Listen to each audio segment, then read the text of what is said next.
You are a walking warehouse of seed.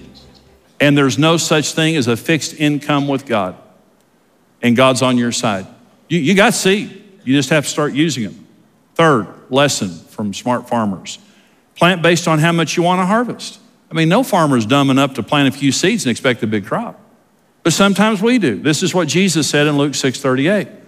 Given it will be given to you, good measure, pressed down, shaken together, and running over will be put into your bosom. For with the same measure that you use, it will be measured back to you. Jesus says, give and it. And what it means is anything. Anything you give. This promise is for anything. Love, blessing, prayers, encouragement, financial blessing, whatever it is that you give. He says it's going to come back to you. When you give to the Lord, it's going to come back to you according to your standard of measure. Now listen to what I'm about to say now. Listen to what I'm about to say. Okay. I'm about to slap your brain. Can I slap your brain? I'll be gentle. I'm going to slap your brain. Listen to what I'm about to say. God doesn't decide how blessed you are, you do. God has created a law called sowing and reaping.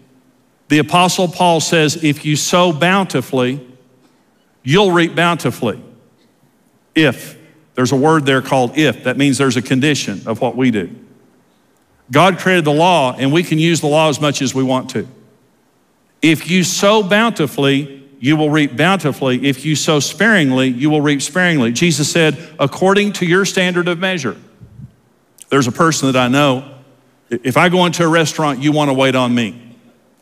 Because I even tip good to bad waiters. I don't know why I do, I just do. I'm a good tipper, okay?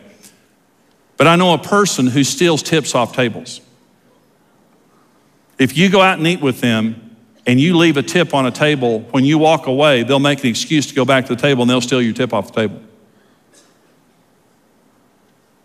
According to your standard of measure. So when you are interacting with other people, it doesn't mean being foolish. It just simply means, how generous are you? How big is your measure? Well, let me ask you this. So let's say that God's going to bless you and there's a little measure up in heaven with your name on it, like a Dixie cup, you know.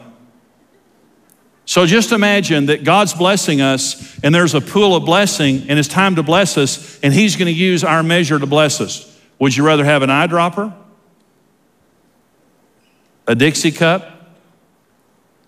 A gallon bucket? A 55-gallon bucket? A swimming pool? Or an ocean?